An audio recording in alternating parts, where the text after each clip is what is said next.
Hello student, मैं रमाकांत स्वागत करता हूँ आज की इस वीडियो में, जिसमें हम लोग क्लास 10th का हिंदी पढ़ने वाले हैं। आप लोग का हाफ ईयरली एग्जाम पास में है, तो उसको ध्यान में रखते हुए आज हम लोग क्लास 10th हिंदी का क्वेश्चन पेपर सॉल्व करेंगे। प्यारे बच्चों, ये पेपर बहुत ही इम्पोर्टेंट है और इस तरह का पेपर आपके एग्जाम में आएगा, तो आपको ये पेपर पूरा अंत तक जरूर देखना चाहिए। साथ ही साथ इनके जितने भी इम्पोर्टेंट क्वेश्चन हैं उसको भी आपको तैयार करके रखना चाहिए। और जो बच्चे एग्जाम देने जा रहे हैं उनसे मुझे बस एक ही बात कहना कि ये एग्जाम जो आपका हाफ ईयरली है, इसको हाफ ईयरली समझकर मत दीजिएगा। समझिएगा कि ये आपका बोर्ड एग्जाम ही है। क्योंकि अगर जो आप अभी सीरियस नहीं रहेंगे, सोचेंगे ये हाफ ईयरली बाद में पढ़ाई कर लेंगे बाद में, तो इस तरह से नहीं समझिए। एक प्रकार से ये बोर्ड है और इसमें कितना स्कोर है उसको एनालिसिस करिए। उसके बाद में आप लोग बोर्ड एग्जाम को एकदम अच्छे तरीके से दीजिएगा। ओके। अगर जो ये एग्जाम आपका अच्छा नहीं जाता है तो थोड़ा सा ज़्यादा मेहनत करिएगा। ज़्यादा बेकार जाता है तो और ज़्यादा मेहनत की ज़रूरत है। अगर जो आप लोग का अच्छा चल रहा है तो जैसे ही पढ़ाई आप लोग कंटिन्यू कर रहे हैं, अभी तक कर रहे हैं, उसी तरह से करते रहिएगा। ओके। तो चलो आज का ये सेशन स्टार्ट करते हैं हम लोग क्वेश्चन के साथ में। ठीक है, शुरुआत में आपको निर्देश देखने को मिलेंगे। ठीक है, ये कक्षा 10 का पेपर है। ठीक है, तो आपको निर्देश, वैसे आपको मालूम है कि एग्जाम में टोटल क्या होंगे, 20 क्वेश्चन एमसीक्यू होंगे, बाकी के क्या होंगे, आपके वर्णात्मक प्रश्न होंगे। एमसीक्यू क्वेश्चन जो होगा ओएमआर शीट पर करना होगा। इसको सॉल्व करने के लिए 3 घंटा 15 मिनट का टाइम दिया जाएगा। बहुत सारे स्कूल में हो सकता है ये 3 घंटे का टाइम नहीं दिया जाए, तो आप लोग जितना भी टाइम दिया जाता उतने टाइम में पूरा पेपर सॉल्व करने का कोशिश करिएगा। राइटिंग वगैरह एकदम बढ़िया से बनाइएगा। ओके, तो चलो देखते हैं हम लोग क्वेश्चन। ठीक है, मैं इसको थोड़ा सा जूम कर दे रहा हूँ। हो सकता है आप लोग को क्लियर ना दिखाई दे रहा हो, जूम होने के बाद में और अच्छे से बड़ा बड़ा क्लियर क्लियर दिखाई देगा। हाँ ठीक है। इसमें पहला क्वेश्चन बहुत ही इंपॉर्टेंट क्वेश्चन है, लगा कर रखिएगा। हो सकता है आपके बोर्ड एग्जाम में आ जाए, प्री बोर्ड में आ जाए, या फिर आपके इसी हाफ ईयरली एग्जाम में आ जाए। ठीक है, इसमें क्या कह रहा है, हिंदी का प्रथम उपन्यास है कौन सा? गोदान है, परीक्षा गुरु है, गबन है, या फिर इनमें से कोई नहीं। तो आप लोग क्या बताएंगे, जल्दी से आप लोग इसका आंसर कमेंट करिए। ठीक है, जिनको मालूम है आंसर बताते हुए चलिएगा और लास्ट में बताइएगा कि आपका स्कोर कितना रहा। ठीक है, अगर जो आपका 19 सही है, 18 सही है तो बहुत अच्छी बात है। अगर जो उससे कम हो रहा है तो आप लोग थोड़ा सा और अच्छे से प्रयास करिएगा। ओके। तो इसमें क्या कह रहा है, हिंदी का प्रथम उपन्यास कौन है? तो ये हो जाएगा परीक्षा गुरु। ठीक है, इस क्वेश्चन का जो दिया गया है खा लिखा गया है, या फिर बी ऑप्शन कह सकते हैं, दूसरा ऑप्शन कहेंगे, सही आंसर हो जाएगा। ओके, क्लियर है, कोई दिक्कत नहीं ना इसमें। अगर जो यही क्वेश्चन थोड़ा घुमा कर पूछा जाए, जैसे पूछा जाए परीक्षा गुरु के, ठीक है, राइटर कौन है, लेखक कौन है, तो आप लोग क्या बताएंगे, लाला श्रीनिवास दास। ठीक है, याद रखिएगा, बहुत ही इंपॉर्टेंट क्वेश्चन हो जाएगा। अगर जो पूछा जाएगा कि लाला श्रीनिवास दास कौन से युग के कवि थे, तो आप लोग बताएंगे भारतेंद्र युग के ये कवि थे। ठीक है, कवि नहीं, राइटर कह सकते हैं या फिर लेखक कहेंगे, कवि नहीं कहेंगे हम लोग। दूसरा क्वेश्चन है, एकांकी के सम्राट हैं कौन है? सेठ, गोविंद दास, उदय शंकर भट्ट, उसके बाद में डॉक्टर राम कुमार वर्मा। क्या होगा इसका आंसर, जल्दी से आप लोग बताएंगे। ठीक है, अगर जो आपको आंसर मालूम है तो आंसर बताइए, नहीं मालूम है तो लिखिए। ये सारे क्वेश्चन इंपॉर्टेंट है और इनको क्या करिए, आप लोग याद करिए। ओके, तो यहाँ पर सही आंसर की बात करेंगे तो डॉक्टर राम कुमार वर्मा, इस क्वेश्चन का जो दिया गया है दूसरा ऑप्शन सही आंसर हो जाएगा। आगे देखेंगे इसके बाद अगला क्वेश्चन, क्वेश्चन नंबर 4। इसमें दिया गया है, एक पंक्ति दिया गया है, शोक बिलक सब रोही रानी, रूप रस बल तेज बखानी।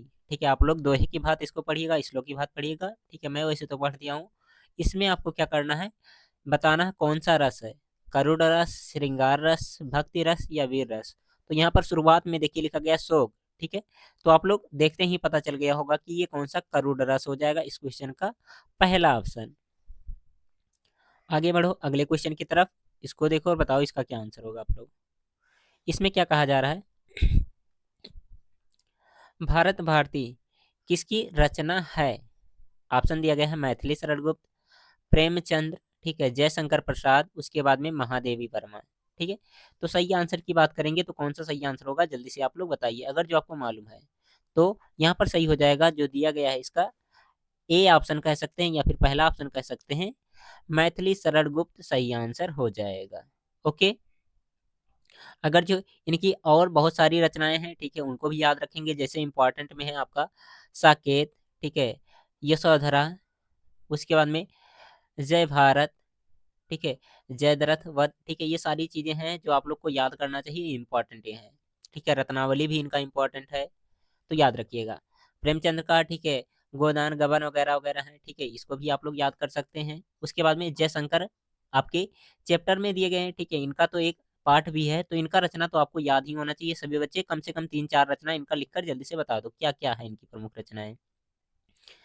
अगर जो याद है तो अच्छी बात है, नहीं याद है तो याद कर लीजिएगा। जैसे झरना, आंसू, लहर, कमानी, उसके बाद में हो गया क्या आता है, अजात शत्रु हो गया, ठीक है, ध्वनि जो प्रतिबिंब हो गया, छाया हो गया, इंद्रजाल हो गया, आंधी हो गया, कंकाल हो गया, तितली हो गया, इरावती हो गया, ठीक है, ये सारी चीजें उनके हैं। ओके।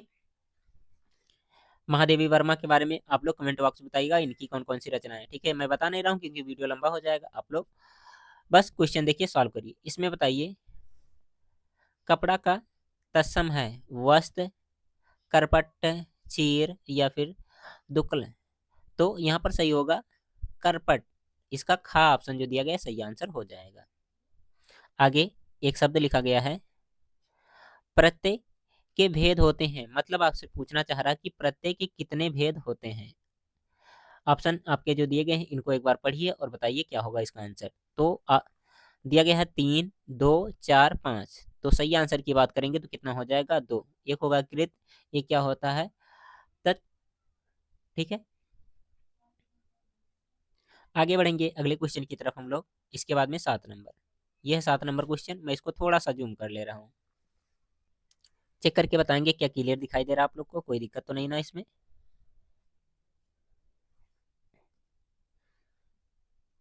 इसमें पहला क्वेश्चन है मधुवरी में कौन सी संधि है, गुड़, यड़, दीर्घ या फिर अयादि। जल्दी से पढ़ो और बताओ आप लोग क्या होगा इसका आंसर। तो यहाँ पर सही आंसर की बात करेंगे तो कौन सा सही आंसर होगा, जल्दी से बताइए आप लोग। मालूम है तो बताएंगे, नहीं मालूम है तो कोई दिक्कत नहीं है। ठीक है, गुड़ होगा, यड़ होगा, दीर्घ होगा या फिर कौन सा हो सकता है। तो यहाँ पर होगा यड़ संधि, यानी कि इस क्वेश्चन का जो दिया गया है दूसरा ऑप्शन सही आंसर हो जाएगा। नेक्स्ट देखिए लिखा गया है द्रच्छति किस लकार पुरुष वचन का रूप है, आपको पढ़कर बताना है। तो ये होता है लट लकार, कहीं दिया गया है लट लकार, ठीक है, प्रथम पुरुष एक वचन, इसका जो दिया गया है दूसरा ऑप्शन सही आंसर हो जाएगा यहाँ पर। आगे एक लिखा गया है शब्द प्रत्युत्तर, ठीक है, में प्रयुक्त उपसर्ग का नाम लिखिए। क्या होगा इसमें उपसर्ग, प्रत्यु या फिर प्रति या फिर प्र या फिर प्रत। तो यहाँ पर होगा प्रति, यानी कि इसका दूसरा ऑप्शन सही आंसर होगा। आगे 10 नंबर क्वेश्चन में है इसमें कौन सा सममात्रिक छंद है, रोला, दोहा, सोरठा, उसके बाद में इनमें से कोई नहीं। तो जो रोला होता है ये क्या होता है, सममात्रिक छंद होता है, आपको याद होगा बहुत अच्छे तरीके से, कोई दिक्कत नहीं है इसमें। नेक्स्ट देखो इसको, यहाँ पर लिखा गया है ये त्रिफला का समास विग्रह है, 3 फलों का समूह, अमृत फलों का समूह या फिर 2 फलों का समूह, इनमें से कोई नहीं। तो ये होगा 3 फलों का समूह, ठीक है, यानी कि यहाँ पर जो दिया गया है पहला ऑप्शन सही आंसर हो जाएगा। ये कौन सा समास है, यहाँ पर काउंटिंग हो रही है ना, तो गिना जा रहा है यानी कि गा आ रहा, तो ये कौन सा समास हो जाएगा, ये होगा द्विगु समास। ठीक है, जिसमें गा आता है, ठीक है, गिनने वाला आता है, तो क्या होता है, द्विगु समास होता है। आप लोग याद किए होंगे इस तरह से बना के। आगे एक क्वेश्चन है खड़ी बोली का प्रथम महाकाव्य है, कौन सा है खड़ी बोली का प्रथम महाकाव्य, यही आपसे पूछा जा रहा है। ऑप्शन पढ़िए और बताइए क्या होगा इसका आंसर। पहले ऑप्शन में है कामायनी, उसके बाद में लिखा गया है प्रिय प्रवास, उसके बाद में है संकेत, उसके बाद में है उर्वशी। क्या होगा आंसर, जल्दी से आप लोग पढ़ेंगे और बताएंगे। तो यहाँ पर सही आंसर की बात करेंगे तो इसका सही आंसर जो दिया गया है प्रिय प्रवास इस क्वेश्चन का जो दूसरा ऑप्शन सही आंसर होगा। इसको लिखा कौन है, इसके रचनाकार कौन है, तो इसके रचनाकार हो जाएंगे अयोध्या सिंह उपाध्याय हरिऔध। कौन? अयोध्या सिंह उपाध्याय हरिऔध। अब आपसे ये भी पूछा जा सकता है कि ये कौन से युग में प्रकाशित हुआ था, तो ये हुआ था द्विवेदी युग में। ठीक है, इंपॉर्टेंट है, याद रखिएगा ये सारी चीजें। आगे अगले क्वेश्चन की तरफ बढ़ेंगे इसके बाद हम लोग, और इसका आंसर आप लोग बताएंगे। इसमें क्या पूछा जा रहा है? प्रयोगवाद के जनक हैं, कौन है इसके जनक? अज्ञे जी, उसके बाद में निराला जी, पंत जी, महादेवी वर्मा जी। तो क्या होगा, जल्दी से आंसर आप लोग पढ़ करके क्वेश्चन को करेंगे। तो अज्ञे जी यानी कि इस क्वेश्चन का जो दिया गया है पहला ऑप्शन सही आंसर होगा। पूरा नाम इनका पूछा जाएगा तो क्या हो जाएगा, सच्चिदानंद हीरानंद वात्स्यन अज्ञे। ठीक है, याद रखिएगा। निराला का क्या हो जाएगा, सूर्यकांत निराला। ठीक है, पंत सुमित्रा नंदन पंत। ठीक है, बाकी महादेवी वर्मा जी का तो पूरा नाम ही लिखा गया है। ठीक है, शायद थोड़ा सा दिख नहीं रहा होगा, मैं इसको थोड़ा सा इधर कर दे रहा हूँ। दिख रहा है? हाँ, कोई दिक्कत नहीं है। आगे बढ़ो अगले क्वेश्चन की तरफ, और इसको देखो, बताओ इसका क्या आंसर होगा आप लोग। 14 नंबर क्वेश्चन में क्या है, निम्नलिखित में से कौन सा समनवादी कवि कहा जाता है? तुलसीदास, कबीरदास, सूरदास, इनमें से कोई नहीं। तो तुलसीदास यानी कि इस क्वेश्चन का ए ऑप्शन सही आंसर होगा। 15 नंबर क्वेश्चन देखेंगे, वात्सल रस का सम्राट किस कवि को कहा जाता है? ठीक है, सूरदास, कबीरदास, मीराबाई, उसके बाद में इनमें से कोई नहीं। तो सूरदास यानी कि इस क्वेश्चन का जो दिया गया है आप लोग का पहला ऑप्शन सही आंसर हो जाएगा। क्लियर है यहाँ तक, कोई दिक्कत नहीं ना? आगे अगला क्वेश्चन 16 नंबर, इसको देखिए और बताइए इसका क्या आंसर होगा आप लोग। चिंतामणि भाग 1, 2 किस विधा की रचना है? उपन्यास, निबंध, नाटक, उसके बाद में रेखाचित्र। 16 नंबर क्वेश्चन जल्दी से पढ़ेंगे और आप लोग बताएंगे क्या होगा इसका आंसर। भाग 1 और भाग 2 की बात कर रहा है। ठीक है, तो आंसर आप लोग करिए, जल्दी से बताइए क्या होगा। तो ये हो जाएगा निबंध, यानी कि इस क्वेश्चन का जो दिया गया है दूसरा ऑप्शन सही आंसर हो जाएगा। 17 नंबर क्वेश्चन देखो, बताओ इसका क्या आंसर होगा। क्लियर दिख रहा है ना? हाँ, क्लियर दिख रहा, कोई दिक्कत नहीं है। इसमें क्या कहा जा रहा है एक बार पढ़ेंगे, बताएंगे आप लोग। निराला जी की निराला जी जो है कि साहित्य साधना, निराला की साहित्य साधना जीवनी किसकी रचना है? रामविलास शर्मा, उसके बाद में निराला जी, उसके बाद में अमृत राय जी, उसके बाद में इनमें से कोई नहीं। क्या होगा इसका आंसर, जल्दी से आप लोग पढ़िए, बताइए। A option, B option, C, D, क्या होगा? तो इसका सही आंसर हो जाएगा रामविलास शर्मा। ठीक है, ए ऑप्शन सही आंसर होगा। ठीक है, निराला जी मत टिक करिएगा, यहाँ निराला यहाँ निराला। ठीक है, मैच करके ऐसा मत करिएगा आप लोग। आगे है 18 नंबर क्वेश्चन, झूठा सच किस विधा की रचना है? उपन्यास है, या फिर नाटक है, या फिर रेखाचित्र, या फिर गद्य गीत। तो ये है उपन्यास, यानी कि इस क्वेश्चन का पहला ऑप्शन सही आंसर होगा। 19 नंबर क्वेश्चन, इनमें से वृत्त यात्री के कवि नहीं हैं? प्रसाद जी, पंत जी, निराला जी, या फिर महादेवी वर्मा। तो सही आंसर कौन सा हो जाएगा? यहाँ पर हो जाएगा महादेवी वर्मा, इसका लास्ट वाला ऑप्शन सही आंसर हो जाएगा। ओके, यहाँ तक कोई दिक्कत तो नहीं ना आप लोग को? अगर जो यहाँ तक दिक्कत ना हो तो हम लोग अगले क्वेश्चन की तरफ बढ़ जाएं। इस क्वेश्चन के 20 नंबर क्वेश्चन, इसमें क्या कहा जा रहा है आपसे, साहित्य संदेश किस युग की पत्रिका है? छायावाद युग, द्विवेदी युग, उसके बाद में छायावाद, उत्तर युग, उसके बाद में इनमें से कोई नहीं। क्या होगा इसका आंसर, जल्दी से आप लोग बताएंगे, पढ़ेंगे। तो ये हो जाएगा आप लोग का छायावाद युग सही आंसर हो जाएगा। इसे दूसरे नाम से भी आप लोग शुक्ल युग के नाम से भी जानते हैं। ठीक है, इंपॉर्टेंट है, हो सकता है शुक्ल युग कहा जाए या फिर छायावाद युग, दोनों एक ही बात होगा।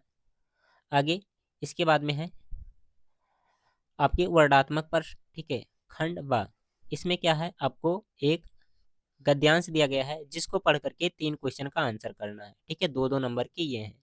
तो आप लोग इसको पढ़ लीजिएगा, उसके बाद में आंसर करिएगा। पहले क्वेश्चन में क्या है, इसका संदर्भ लिखना है, रेखांकित अंश का क्या करना है, व्याख्या करना है, बुराई की प्रकृति कैसी होती है ये आपको बताना है, ये गद्यांश पढ़ने के बाद में। तो आप लोग पढ़े होंगे तो बता सकते हैं, अगर जो नहीं पढ़े होंगे तो पढ़ लीजिएगा, उसके बाद में आंसर इन सब का करिएगा आप लोग। ओके, आगे इसके बाद बढ़ेंगे हम लोग। अगर जो ये क्वेश्चन नहीं आ रहा तो नीचे अथवा में भी दिया गया है क्वेश्चन। ठीक है, आप लोग स्क्रीनशॉट कर लीजिए इसका। अगर जो पीडीएफ चाहिएगा तो कहिएगा, मैं टेलीग्राम पर डलवा दूंगा।